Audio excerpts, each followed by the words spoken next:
Hello everyone, सभी बड़ों को मेरा सादर प्रणाम। मैं प्रेम पांडे फ्यूचर आईएएस एकेडमी से एक बार फिर से खुद को आपके समक्ष प्रस्तुत करने का एक प्रयास कर रहा हूँ। मेरे प्यारे भाइयों बहनों, आज दिन शनिवार है और आशा करता हूँ कि आप लोग बहुत अच्छे से अपने अध्ययन को निरंतर कर रहे हो।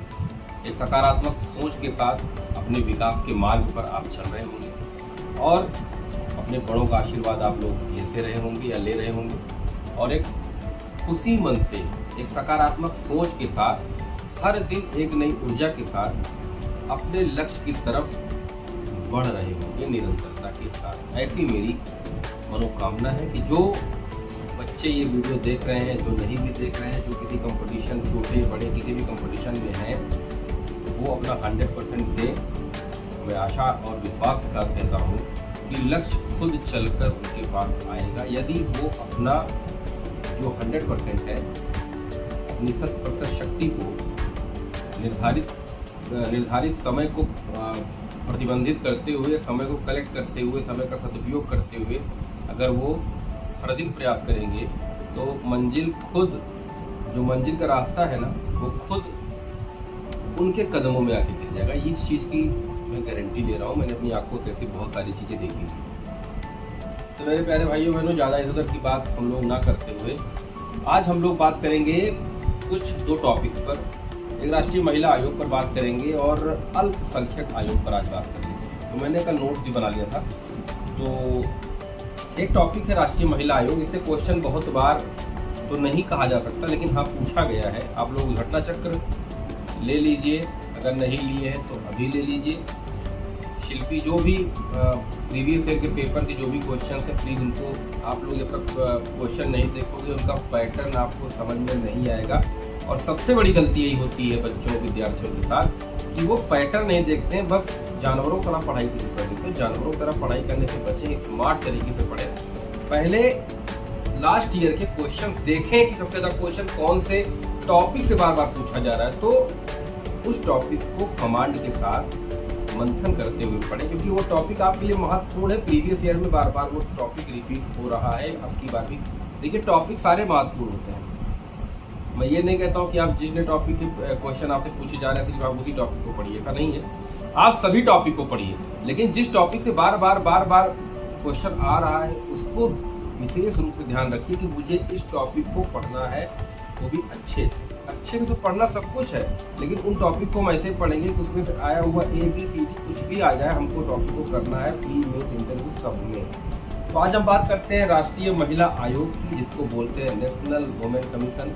तो हम किसी भी आयोग को या किसी भी टॉपिक को पढ़ते हैं तो सबसे पहले उसको बांटते हैं किस चीज़ को हमको फोकस करना है। तो नेशनल कमीशन, वुमेन कमीशन में हमको सबसे पहले इसका बैकग्राउंड जानना है, संरचना, इसका कार्य, इसकी शक्तियाँ और कैसे इसका चुनाव होता है, कहाँ कितने मेंबर होते हैं, इसका कार्यकाल क्या होता है। बस इससे ज़्यादा इसमें कुछ जानने वाला है ही नहीं। तो पहले टॉपिक को हम डिसाइड कर लिए कि सबसे पहले इसका बैकग्राउंड, संरचना जानेंगे, इसके कार्य जानेंगे, इसकी शक्तियाँ जानेंगे, कैसे चुना जाता है जानेंगे। पांचवी चीज़ बच ही नहीं रही है इसमें। इसीलिए किसी टॉपिक को पढ़ने से पहले हमको चुनाव करना होता है कि किसी टॉपिक से क्वेश्चन आ सकते हैं, उन्हीं टॉपिक को हमें फोकस करना, बाकी चीज़ों को नहीं। हमें ज्ञानी नहीं बनना है, हमें सेलेक्ट होना है। तो आइए देखते हैं।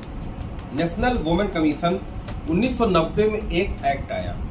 1990 में एक एक्ट आया, उसके माध्यम से 1992 में एक अधिनियम के द्वारा इसकी स्थापना होती है। संसद से कानून पास होता है 1992 में। 1990 में एक कानून आता है, 1992 में एक्ट पास होता है। कहाँ से पास होता है? एक्ट हमेशा जान लीजिए, कोई भी विधेयक पास होता है तो कहाँ से पास होता है? तो लोकसभा से पास होता है, तो राज्यसभा से पास होता है। तो एक्ट पास हुआ। उसके बाद जब कोई अधिनियम एक्ट के द्वारा, संसद के द्वारा पास होता है तो वो संवैधानिक होता है, संवैधानिक है। उसका जिक्र संविधान में नहीं होता है, लेकिन उसकी जरूरत होती है, इसलिए संसद द्वारा वो लोकसभा या राज्यसभा या दोनों सभाओं से मिलकर उसको इम्पोर्टेंट, उसका महत्व देखते हुए उसको पास कर दिया था। तो वो संस्था संवैधानिक संस्था कहलाती है, संवैधानिक। ये लीगल बॉडी नहीं है। संसद के एक्ट 1992 के द्वारा चर्चा में आया, प्रकाश में आता है क्या? आपका राष्ट्रीय महिला आयोग। अब हम बात करेंगे इसके स्ट्रक्चर की। तो इसमें एक अध्यक्ष होता है और उसकी सहायता करने के लिए 5 सदस्य होते हैं। अध्यक्ष और 5 सदस्य की जो नियुक्ति होती है वो कौन करता है? हर बार मैं आपको बताऊं कि कोई भी नियुक्ति होगी तो स्टाम्प कौन मारेगा? हमारा राष्ट्रपति मारेगा। तो इसमें भी राष्ट्रपति मारेगा, लेकिन किसकी सलाह पर मारेगा? कमेटी की सिफारिश पर मारेगा। अब उस कमेटी में सीधी सी बात है कि राष्ट्रपति स्वयं से तो उनको नियुक्त कर नहीं देगा। कमेटी बनेगी, कमेटी के मेंबर्स होंगे, मंत्रिपरिषद होगी, उसका हेड कौन होगा? पीएम होगा, पीएम हेड होगा उसका, और उसकी सलाह पर, पीएम की सलाह पर राष्ट्रपति महोदय इन एक अध्यक्ष और 5 सदस्यों की नियुक्ति करेंगे। लेकिन नियुक्ति करने के लिए सलाह कौन देगा? हमारे प्रधानमंत्री जी देंगे।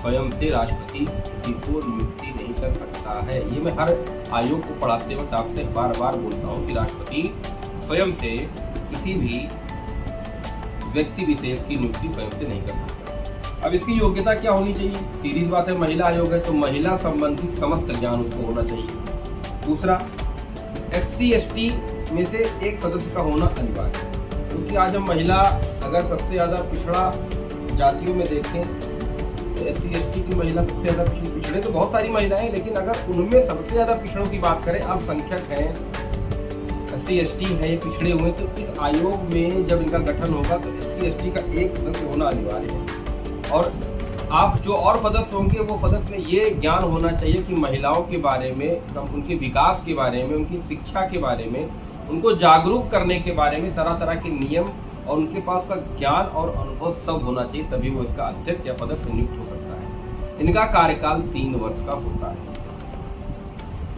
इनका कार्य क्या होता है? महिलाओं को सुरक्षा प्रदान करना, यौन उत्पीड़न पर बात करना, निरीक्षण करना कि कौन सी महिला के साथ जाती हुई है, कौन सी नहीं। कभी कभी होता क्या है कि महिला कोई अपराध करके जेल में जाती है, तो ये आयोग जाके किसी भी जेल में किसी भी जगह पर जाकर ये निरीक्षण कर सकती है कि क्या वो अपराधी है कि नहीं है। सब कुछ जांच करके ये आयोग निरीक्षण कर सकती है कि वे महिला, जहां पर महिला प्रतिबंधित महसूस हो रही है, जहां पर महिला पर एलिगेशंस लग रहे हैं, वहां पर ये आयोग स्वयं से जाकर जांच कर सकती है। परंतु जांच करने के बाद यदि दोषी पाती है किसी को भी, मान लीजिए कि ये महिला, ये आयोग कहीं जांच करने गया और ये पाया कि अभियुक्त दोषी है, महिला जो है निर्दोष है, तो ये प्रूव करेगी, लेकिन इसको सजा देने का अधिकार नहीं है। तो भैया ये फिर क्या है?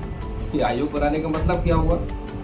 आयोग बनाया, अपने महिला का निरीक्षण कर रही है, उनके बारे में अनुभव दे रही है, उनके योग्यता के बारे में, उनके आगे बढ़ने के लिए, उनकी शिक्षा के लिए, उनके विकास के लिए बात कर रही है, उनके ऊपर अत्याचार ना हो उस पर बात कर रही है, SC ST के ऊपर कोई दिक्कत ना हो उस पर बात कर रही है।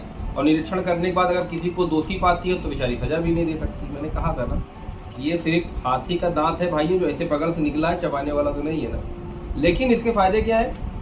ये अपनी जांच जो करेगा ना, उसको संसद के सामने भी रख सकता है, कोर्ट में भी पेश कर सकता है, तो उसके माध्यम से, कोर्ट के माध्यम से ये आपको सजा दिला सकता है। इतनी तो पावर है, तो इसीलिए डरने की जरूरत है, क्योंकि आयोग अगर आपको एक बार दोषी साबित कर दिया, आपके साक्ष्य जाके कोर्ट में हाजिर कर सकता है, कोर्ट के माध्यम से आपको सजा दिलवा सकता है, अपनी बातें रख सकता है, महिलाओं के हक के लिए आपसे लड़ सकता है। महिला के हक की बात ये तो हो गई। अब हम बात करेंगे इससे ज्यादा इस आयोग में और कुछ जानने के लिए।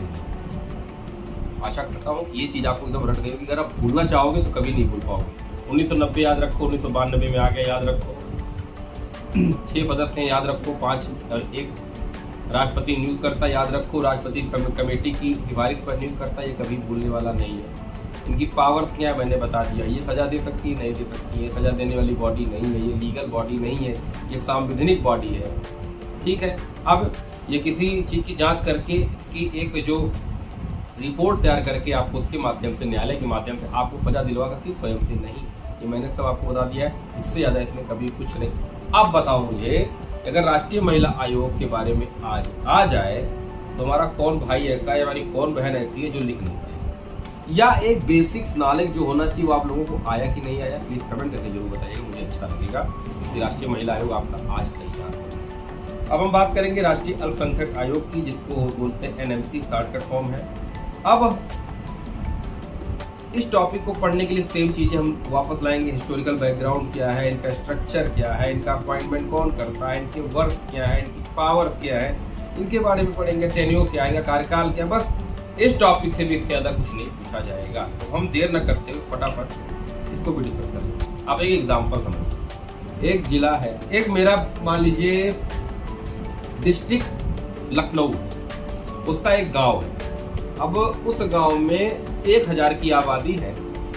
1000 की आबादी में 700 जो है वो हिंदू है, 200 मुस्लिम्स हैं, 100 सिख है, और इतने की आबादी मान लीजिए है। 100 में सिख और SC ST सब मिला के तो ज्यादा आबादी हिंदू की है। तो जो आयोग गठित होगा उसमें सबसे ज्यादा हक की बात किसकी होनी चाहिए? हिंदुओं की होनी चाहिए। सबसे ज्यादा मेंबर हिंदू के हो जाएंगे, फिर उसके बाद मुस्लिम के होंगे, फिर उसके बाद SC ST या बौद्ध जो भी धर्म के उनके लोग होंगे। जनसंख्या के आधार पर इनके लोगों की नियुक्ति की जाती है। जिसकी जनसंख्या ज्यादा होगी उस पर ज्यादा फोकस, obvious सी बात है।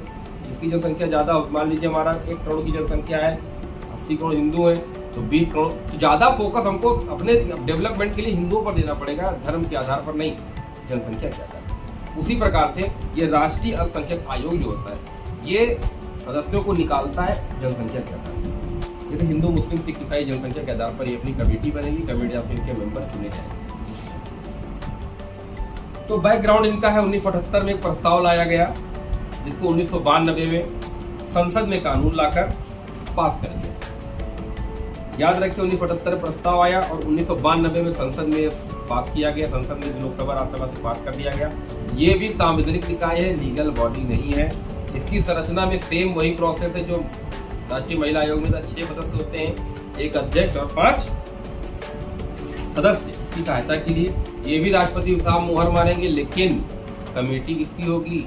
कमेटी गठित होगी और प्रधानमंत्री के जो आदेश के अनुसार, आदेश तो नहीं बोल सकते, सलाह के अनुसार राष्ट्रपति साहब 1 और +5 ये 6 की नियुक्ति राष्ट्रपति करेगा हमारे मंत्री, हमारे प्रधानमंत्री साहब की सलाह पर। योग्यता क्या होनी चाहिए? ऐसा व्यक्ति इसका सदस्य बनेगा जो अल्पसंख्यक के विकास, उनकी समानता, उनकी शैक्षणिक क्षमता आदि पर गहन जानकारी रखता हो।